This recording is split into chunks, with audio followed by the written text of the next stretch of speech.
Among the countless things that exist out in the world that I have yet to understand or even accept, the concept of borders is one of them and has been one of them for a really long time.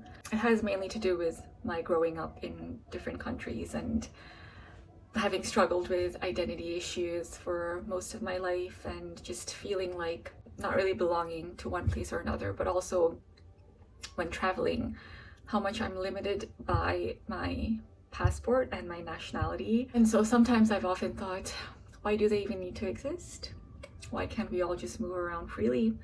And I know that that's a very idealistic view of things, a very naive way to question things and understand the need for that existence, but at the same time, I don't. Although that is not the main point of this novel that I've just finished reading, the author, I think, does a really good job of exploring how the existence of borders can contribute so much to a person's sense of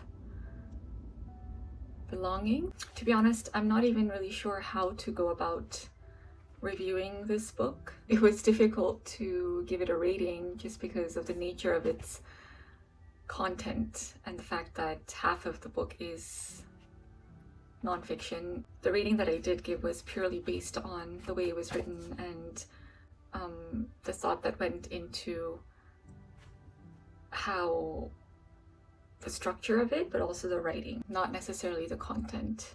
So the book I'll be reviewing today is called Minor Detail by Adania Shibli.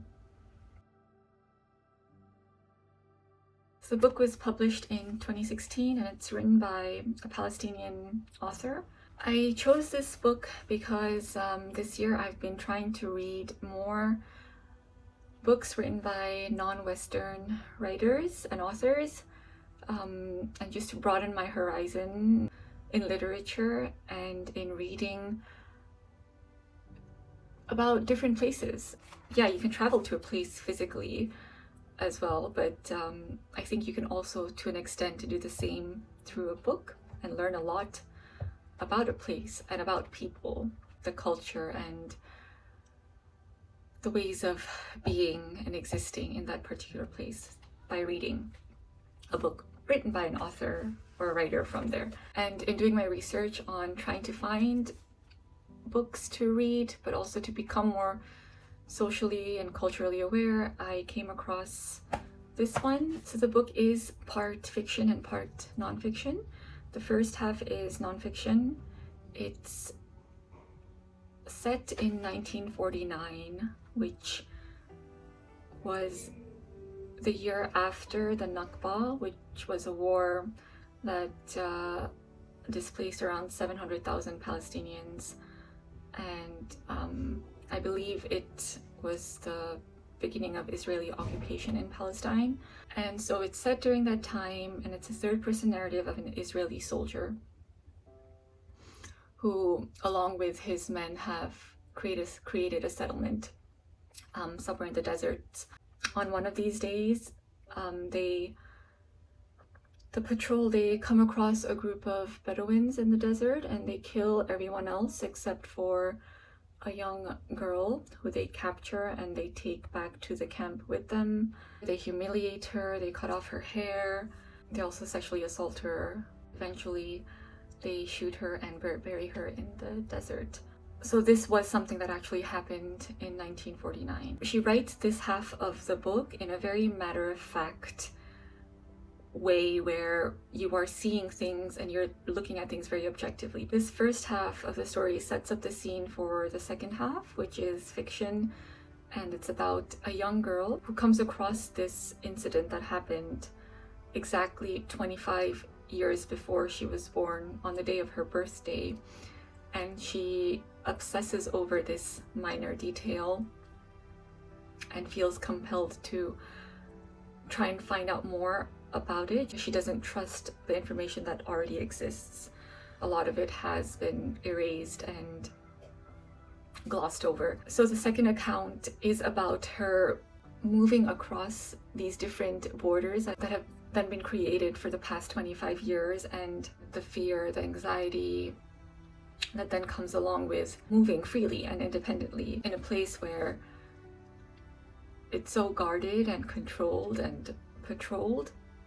Unfortunately, she doesn't get that very far into finding out the details that she wants. The second half is, unlike the first half of the book, written in first person, so it gives you the sense that you're really there and you're feeling these emotions with this young woman. Similar to how she describes the landscapes in the first half, in the second half she then describes and goes into detail about how much the landscapes have changed, and all the cities and all the villages and communities that no longer exist and have been destroyed.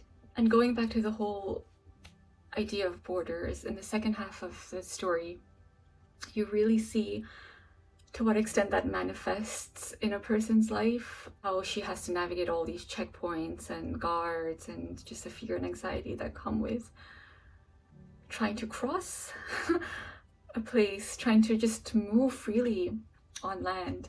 The author also explores the idea of temporal borders and how something that happened in the past isn't ever fully erased, and it can still affect the present.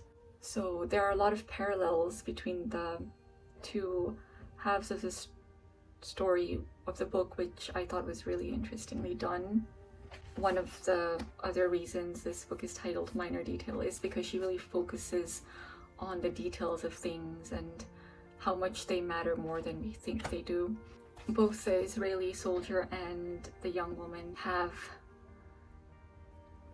personal relationships with the landscapes, and through both of them we are seeing the changes in geography over time and over the years as a result of wars and catastrophes and time.